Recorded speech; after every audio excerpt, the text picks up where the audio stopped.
Hi hello నమస్తే welcome to big cinema. నేను Ratna. Game changer, larger than life సినిమాలని తెరకెక్కించే శంకర్ దర్శకత్వంలో గ్లోబల్ స్టార్ రామ్ చరణ్ హీరోగా నటించిన ఈ చిత్రం ఈరోజు బాక్స్ ఆఫీస్ బరిలోకి దిగిన సంగతి తెలిసిందే. ఐఏఎస్ అధికారికి రాజకీయ నాయకుడికి మధ్య జరిగే యుద్ధంగా తెరకెక్కిన ఈ సినిమా నిజంగానే చరణ్ కెరీర్కి గేమ్ చేంజింగ్ అవుతుందా?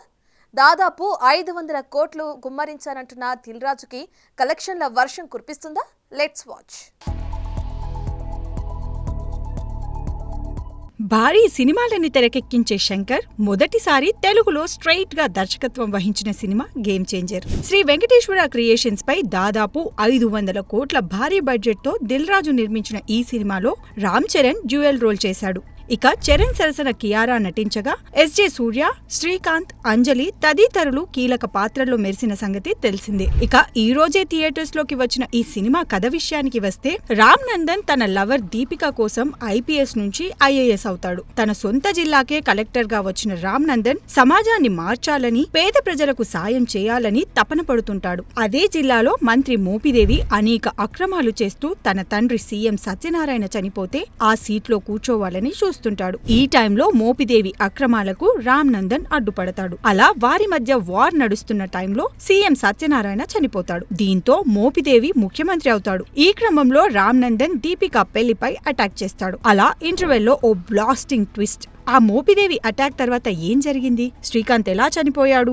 రామ్ నందన్ తండ్రి అప్పన్న ఎవరు? అప్పన్నను చంపిందెవరు? అలాగే సీఎం అవ్వాలి అనే కోరిక మోపిదేవికి తీరిందా? చివరికి ముఖ్యమంత్రి ఎవరయ్యారు అనేదే సినిమా. కాలం చెల్లిన కథ కథనాలతో వచ్చి బోర్లా పడ్డ భారతీయుడు 2 సినిమా ప్రభావం ఈ సినిమాపై ఉందనే విషయాన్ని శంకర్ నిజం చేశాడని చెప్పాలి. ఒకప్పుడు లార్జర్ దెన్ లైఫ్ సినిమాలని తెరకెక్కించి ఇండస్ట్రీకి హిట్స్ అందించాడని ఇప్పటికీ గొప్పగా చెప్పుకునే శంకర్ ఎందుకనో గత కొంతకాలంగా సక్సెస్ కి అడ్రస్ దొరక్క సతమతమైపోతున్నాడు. ఇప్పటి ఆడియన్స్ టేస్ట్ కి తగ్గట్టుగా సినిమాలని అందించాలంటే తను కూడా మారాలి అన్న విషయం మర్చిపోయాడో ఏమో. అదే మూసా పద్ధతిలో సినిమాలు తీస్తూ బోర్లా పడుతూనే ఉన్నాడు. పనిలో పనిగా నిర్మాతల చేత కోట్ల రూపాయలు ఖర్చు పెట్టిస్తూ వారిని నిండా ముంచేస్తున్నాడు. ఇప్పటి ప్రేక్షకులు సినిమాలు కాస్త రియలిస్టిక్ గా లేదా ఎప్పుడూ చూడని సరికొత్త వరల్డ్ ని చూపిస్తేనే ఇష్టపడుతున్నారు. కానీ ఈ సినిమాలో ఆ రెండూ లేవు. సినిమా అన్న తర్వాత భావోద్వేగాలు ఉండాలి, కానీ అవేమీ లేకుండా యాక్షన్ సీక్వెన్స్లు, అనవసర కామెడీ ట్రాక్లు, లవ్ ట్రాక్లతో సినిమాని లాగిస్తామంటే ఫలితం ఇలానే ఉంటుంది. భారీ సినిమాలని తెరకెక్కించే జక్కన్న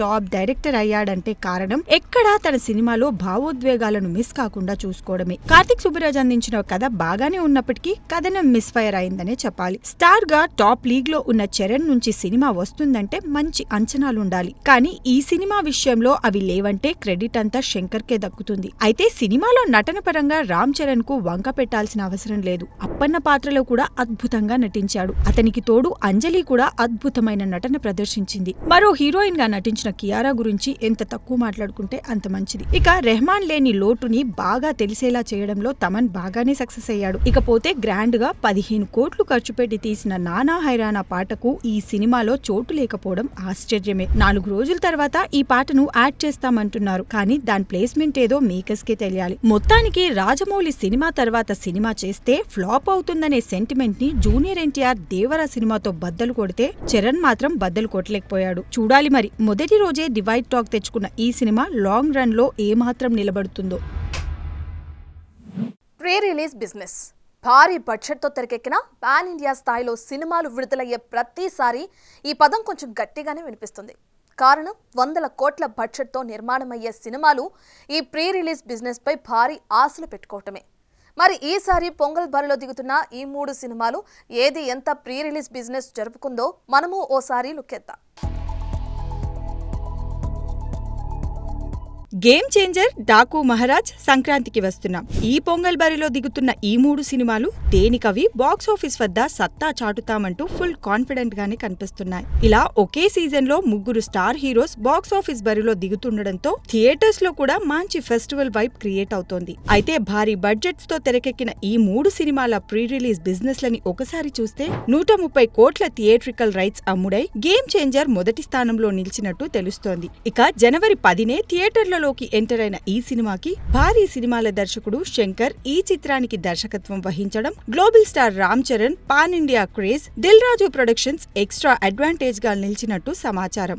ఇక god of masses Nandamuri Balakrishna నటించిన డాకు మహారాజ్ పై కూడా అంచనాలు భారీగానే ఉన్నాయి. సితారా వంటి క్రేజీ ప్రొడక్షన్స్, మాస్ ఫ్యాన్స్ అండదండలు పుష్కలంగా ఉన్న ఈ సినిమా దాదాపు 90 కోట్ల ప్రీ రిలీజ్ బిజినెస్ చేసినట్టు తెలుస్తోంది. ఇప్పటికే పాటలు, ట్రైలర్ తో మంచి బర్స్ కొట్టేసిన ఈ సినిమా జనవరి 12న ఆడియన్స్ ని పలకరించనున్న సంగతి తెలిసిందే. ఇకపోతే ఫ్యామిలీ ఆడియన్స్ ని టార్గెట్ చేసుకున్న సంక్రాంతికి వస్తున్నాం సినిమా బడ్జెట్ తక్కువగా ఉండడంతో పొంగల్ పోటీలో ఈజీగానే బయటపడే అవకాశం కనిపిస్తోంది. జనవరి 14న థియేటర్లలోకి రానున్న ఈ సినిమా దాదాపు 30 కోట్ల ప్రీ రిలీజ్ బిజినెస్ చేసిందన్న వార్తలు టీ టౌన్ లో గట్టిగానే వినిపిస్తున్నాయి. ఇక ఇప్పటికే గేమ్ చేంజర్ తో చరణ్ పొంగల్ బరిలో ముందు దిగగా డాకు మహారాజ్, సంక్రాంతికి వస్తున్నాం సినిమాలు బరిలో దిగడానికి రెడీ అవుతున్నాయి. చూడాలి మరి ఈ 3 సినిమాల్లో కలెక్షన్ల పరంగా ఏది ఎడ్జ్ తీసుకుంటుందో. కరోనా కష్టకాలంలో తన వంతు బాధ్యతగా సేవా కార్యక్రమాలు చేసి ప్రజల్లో మంచి పేరు తెచ్చుకున్న ఈ స్టార్ విలన్ తాజాగా తన సెకండ్ ఇన్నింగ్స్ ని ప్రారంభించబోతున్నాడు. అది కూడా హీరోగా. అయితే తన సినిమాని థియేటర్ల వరకు తీసుకురావడానికి అష్ట కష్టాలు పడుతున్నాడట. మరి ఆ స్టార్ ఎవరో, ఆ కష్టాలేంటో మీరు ఓ లుక్కేయండి. సోనూ సూద్ కోవిడ్ టైంలో చేసిన సేవా కార్యక్రమాలతో పబ్లిక్ కి బాగా దగ్గరైన ఈ బాలీవుడ్ విలన్ తాజాగా ట్రాక్ మార్చాడు. ఫతే అంటూ హీరోగా, నిర్మాతగా, దర్శకుడిగా మారి తీసిన ఈ cinema San Francisco golden gate bridge మీద పర్మిషన్స్ కోసం అష్ట కష్టాలు పడ్డాడట ఈ స్టార్ విలన్. దుబాయ్లో కొంత భాగం తీయాల్సి వస్తే ఇండియా నుంచి కేవలం 6గురితో వెళ్లి షూటింగ్ పూర్తి చేసుకుని వచ్చాడన్న వార్తలు బీటౌన్ లో చక్కర్లు కొడుతున్నాయి. ఒక ఆర్టిస్ట్ ఉదయం షూట్ ఉంటే మధ్యాహ్నం 3 గంటలకు వచ్చినా అవన్నీ భరించి ఫతేని థియేటర్ల దాకా తీసుకురాగలిగాడంటే సోనూ సూద్ కి సలాం చేయాల్సిందే. ఇక అరుంధతి విలన్ గా తెలుగు వారికి దగ్గరై కరోనా సమయంలో కోట్ల రూపాయల సహాయం చేసి రియల్ లైఫ్ హీరో అనిపించుకున్న సోనూ సూద్ మీద ఆ మాత్రం సింపతి వర్కౌట్ అవుతుందన్న మాటలు వినిపిస్తున్నాయి. ఇకపోతే గేమ్ చేంజర్ లాంటి సినిమా పోటీ ఉన్నా సరే బుక్ మై షోలో సగటున గంటకు 1500కు పైగా టికెట్లు అమ్ముడుపోతున్నాయంటే ఆడియన్స్ లో ఫతేపై ఉన్న క్రేజ్ ఏంటో అర్థమైపోతుంది. సోనూ సరసన జాక్లిన్ ఫెర్నాండెస్ హీరోయిన్ గా నటిస్తున్న ఈ సినిమా గనుక హిట్ అయితే ఈ విలన్ కి హీరోగా సెకండ్ ఇన్నింగ్స్ మొదలైనట్టే. చూడాలి మరి విలన్ గా అలరించిన సోనూ సూద్ హీరోగా ఎలాంటి రిజల్ట్స్ రాబడతాడో. థియేటర్లో సినిమాలు ఎప్పుడు విడుదలవ్వాలో ఓటీటీలు డిసైడ్ చేస్తున్నాయంటే ఫిలిం ఇండస్ట్రీపై ఓటీటీల ఇంపాక్ట్ ఏ రేంజ్లో ఉందో అర్థమవుతుంది. అంతటి క్రేజ్ ఉన్న ఓటీటీలోకి 2 క్రేజీ సినిమాలు ఎంటర్ అవడంతో థియేటర్లో మిస్ అయిన ఆడియన్స్ ఈసారి మిస్ అయ్యేదే లేదు అంటూ చూడ్డానికి సిద్ధమయ్యారట. మరి ఆ సినిమాలేంటో, ఏ ప్లాట్ఫామ్లోకి ఎంట్రీ ఇచ్చాయో చూసేద్దాం రండి. బచ్చలమల్లి అల్లరి నరేష్, అమృత అయ్యర్ హీరోయిన్లుగా నటించిన mass action movie Bachhala Malli Sankranti కానుకగా ఈటీవీ విన్లోకి ఎంట్రీ ఇచ్చేసింది. సుబ్బు మంగదేవి దర్శకత్వంలో వచ్చిన ఈ మూవీ డిసెంబర్ 20న రిలీజ్ అవ్వగా నెల రోజులు కూడా కాకుండానే ఓటీటీకి రావడం గమనార్హం. అల్లు అర్జున్ పుష్ప 2 విడుదలై సరిగ్గా వారం రోజుల తర్వాత ఈ రొమాంటిక్ ఎంటర్టైనర్ థియేటర్లలోకి వచ్చింది. కానీ పుష్ప 2 ప్రభంజనంలో నిలవలేకపోయింది. చాలా రోజుల తర్వాత సిద్ధార్థ్ నటించిన ప్రేమ కథా చిత్రం miss you. Kannada beauty Ashika Ranganath ఈ సినిమాలో హీరోయిన్ గా నటించింది. ఎన్ రాజశేఖర్ తెరకెక్కించిన ఈ సినిమాలో సిద్ధార్థ్, అషికాల జోడీకి మంచి పేరొచ్చినా ఎక్కువ రోజులు ఆడలేకపోయింది. దీంతో ఈ సినిమా మోస్తరు వసూళ్లతోనే సరిపెట్టుకుంది. థియేటర్లలో యావరేజ్ గా నిలిచిన ఈ రొమాంటిక్ ఎంటర్టైనర్ ఇప్పుడు ఓటీటీలోకి వచ్చేసింది. Miss you cinema digital streaming హక్కులను ప్రముఖ OTT platform Amazon prime video సొంతం చేసుకోగా శుక్రవారం అర్ధరాత్రి నుంచి స్ట్రీమింగ్ అవనుందట. తెలుగుతో పాటు తమిళ భాషల్లోనూ ఈ సినిమా అందుబాటులోకి వస్తుండటంతో మిస్ అయిన ఆడియన్స్ ఈ సినిమాలను చూడ్డానికి రెడీ అయిపోతున్నారు. చూడాలి మరి థియేటర్స్లలో సోసోగా ఆడిన ఈ సినిమాలకి ఓటీటీలో ఎలాంటి ఆదరణ దక్కుతుందో. మమతా ఆర్ట్స్ ప్రొడక్షన్స్ బ్యానర్లో ఆమని ప్రధాన పాత్రలో వస్తున్న చిత్రం బ్రహ్మాండ. దాసరి సురేష్ నిర్మిస్తున్న ఈ చిత్రానికి రాంబాబు దర్శకత్వం వహిస్తున్నారు. అతి త్వరలో విడుదల కానున్న ఈ చిత్ర ఫస్ట్ లుక్ పోస్టర్ని అఖండ ప్రొడ్యూసర్ మిర్యాల రవీందర్ రెడ్డి ఆవిష్కరించడం విశేషం. కొమరవెల్లి మల్లన్న టెంపుల్ బ్యాక్డ్రాప్తోని ఒక ఉగ్గు కళాకారుల జీవితాలు దాన్ని బేస్ చేసుకొని చేస్తున్న సినిమా బ్రహ్మాండ. దాసరి సురేష్ గారు ప్రొడ్యూసింగ్ చేస్తున్నారు, రాంబాబు గారు డైరెక్టర్. అలాగే గతంలో ఎన్నో పెద్ద సినిమాలకు మ్యూజిక్ ఇచ్చిన వరకెప్పుల యాదగిరి గారు అందరూ ఆ ఒగ్గు కళాకారుల నేటివిటీని స్క్రీన్ మీద ప్రజెంట్ చేయడానికి ఆ ప్రాంత నేటివిటీని బేస్ చేసుకుని తీస్తున్న సినిమా బ్రహ్మాండ. ఇది అఖండమైన విజయం సాధించాలని కోరుకుంటూ థ్యాంక్ యూ. నమస్తే అండి. మన మమత ఆర్ట్ ప్రొడక్షన్స్ బ్యానర్ పైన బ్రహ్మాండ సినిమా టైటిల్ అనేది ఈరోజు లాంచ్ చేయడం జరిగింది. సారు అఖండ ప్రొడ్యూసర్ సార్ మిర్యాల రవీందర్ గారు సారు లాంచ్ చేశారు. ఆయనకు థ్యాంక్స్ అండి సార్కి. ఈ టైటిల్ ఏంటంటే ఒగ్గు కళాకారుల బ్యాక్గ్రౌండ్లో వచ్చే మూవీ అండి బ్రహ్మాండ అనేది.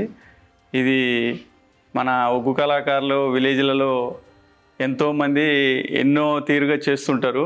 కానీ మనం తీసుకొచ్చే మూవీలో అన్నీ వాళ్ళకు సకల విధాలుగా వాళ్ళ ఒగ్గు కళాకారులు ఎట్లా చేస్తారు ఏంది అనేది వాళ్ళ నడవడికి ఏంది అనేది చూపిస్తుంటారు మన డైరెక్టర్ గారు రాంబాబు గారు. నమస్కారం అండి. ఈరోజు అఖండ సినిమా నిర్మాత మిర్యాల రవీందర్ రెడ్డి గారి చేతుల మీదుగా టైటిల్ లాంచ్ చేయడం జరిగింది. రవీందర్ రెడ్డి గారికి కృతజ్ఞతలు. అలాంటి విజయాన్ని మా బ్రహ్మాండ సినిమా కూడా రావాలని మనస్ఫూర్తిగా కోరుకుంటున్నాం. మా నిర్మాత సురేష్ గారికి, మా డిఓపి గారు అందరికీ కృతజ్ఞతలు. అందరికి నమస్కారం అండి. నా పేరు కాసుల కార్తిక్. నేను ఈ సినిమాకి డిఓపిని. సో బ్రహ్మాండ అనే సినిమా టైటిల్ లాంచ్ మిర్యాల రవీందర్ గారితో, మన అఖండ సినిమా ప్రొడ్యూసర్ గారితో లాంచ్ చేయడం జరిగింది ఈరోజు. సో ఈ సినిమాని తన మంచి ఉద్దేశంతో, మంచి భావంతో మా అఖండ ప్రొడ్యూసర్ మిర్యాల రవీందర్ గారు లాంచ్ చేసి మా అందరికీ మంచి ఆశీర్వాదం ఇచ్చి చాలా బాగా సపోర్ట్ ఇచ్చారు. ఈ మన మల్లన్న కథ పైన ఎన్నో కథనాలు ఉన్నాయి. మన మిర్యాల రవీంద్ర గారు వారి చేతుల మీదుగా మా మమతా ఆర్ట్ ప్రొడక్షన్స్ పై నిర్మించిన చిత్రం బ్రహ్మాండ టైటిల్ లాంచ్ చేశారు. మిర్యాల రవీంద్రారెడ్డి గారికి హృదయపూర్వక నమస్కారాలు తెలియజేసుకుంటూ ఇది ఇవాల్టి big cinema updates. Keep watching big TV.